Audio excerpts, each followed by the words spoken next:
Is it on auto? Is it on auto? No. Chris! Huh? There's not a shirt over there?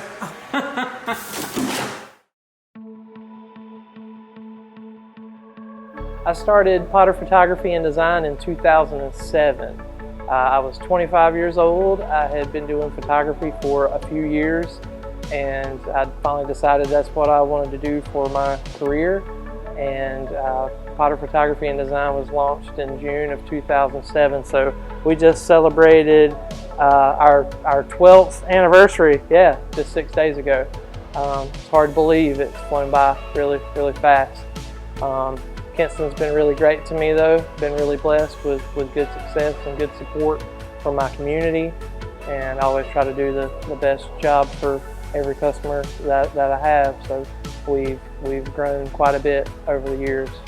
So I started developing websites really about 26 years ago when my dad came home and wanted to start an ISP and brought me a book, HTML for Dummies. And I sat there, learned how to do that on my own. I built his first website for his company, and then it just sort of grew from there, and it turned into an avenue for me, a creative avenue for me to help other business owners. I really enjoy entrepreneurship and helping other small business owners with marketing efforts, and that really gave me an outlet for that. So as we did more and more graphic design for local businesses, we noticed the need for more finished custom products. And one of the big things that we saw a need for, that we thought we could do well with, and that we had a little bit of experience in, was screen printing. So we bought a one-color press, a little tiny press. We put it on the framing table in our photo studio, and me and Matt Edwards actually started it together.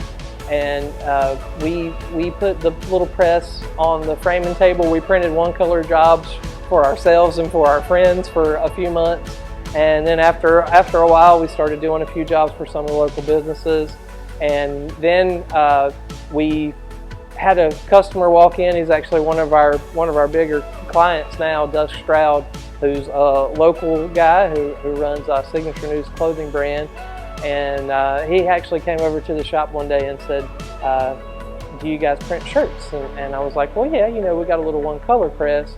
And he said, oh, well, I need some stuff that's multicolor. And I said, oh boy, I don't know, I don't really have the capability to do that yet. I said, how many shirts do you need though? And he said, 600.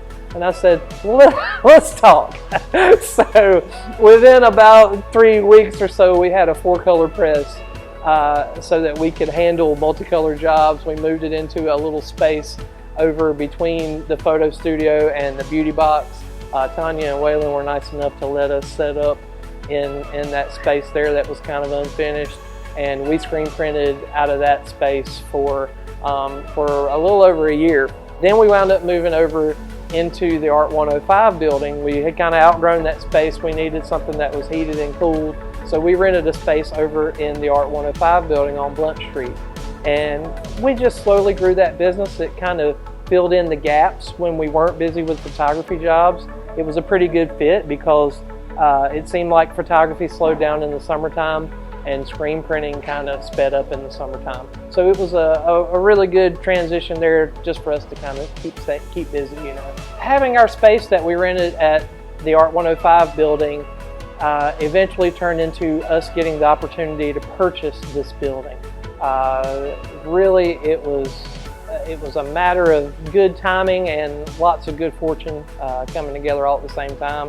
And also the Dunn and Perry families were nice enough to give us the opportunity to take over this operation here.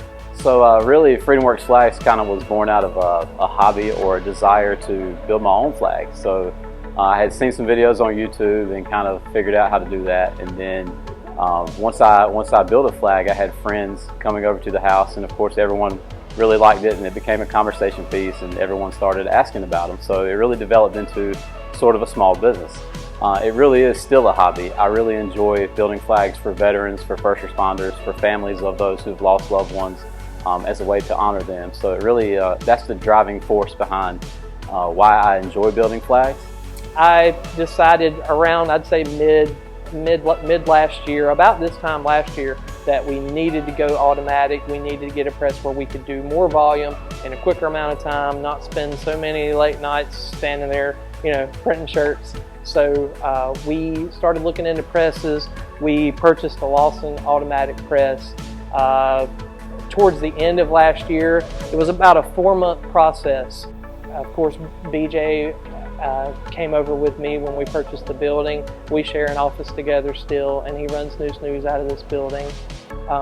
We also have Chris Decker, who used to work with the school system and do IT, but he's working with me now, still designing websites and doing IT, but he also works with me with the screen printing business. We also have 16 local artists that work out of our building. It's kind of like an art co-op. One really good example of all the different kinds of work that we do out of this building would be to go back and talk about what we did for the Barbecue Fest this past year. The Barbecue Fest on the Neuse is one of the biggest events that we have as a community, as downtown, as Kinston. We all kind of come together and kind of put on a show for the rest of the state. We had redesigned the website about 4 or 5 years ago. It just needed an update. And now Magic Mile Media has continued to actually maintain that website and improve upon it, and to try to evolve as the festival itself evolves. So we do run and kind of maintain that website. BJ set up a new texting system over the last couple of years where people can actually get updates on their phone. They can subscribe to the instant updates on their phone. Some of the things that my businesses did for the festival would include the new logo this year, of course, which I think turned out just great. It represented the festival really well, I think. We just kind of gave it a facelift, basically. And we did all of the banner design and actually got all of the banners printed. We designed new street pole banners with the new logo, and we put the categories of the different things that were happening in those areas, and we created kind of a system there for the city to be able to put those out in the correct areas, and be able to tell people what was going on at the festival on those particular streets. So that was kind of cool. We also did a lot of screen printing for the festival. We did shirts for the event staff. We did aprons for all the cook teams, and we even set up our magic shirt bus, our little VW bus.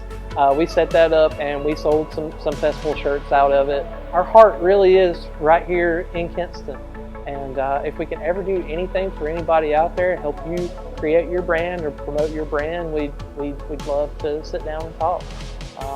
Our heart is here, our pocketbooks are here, and all of our investments are literally right here now.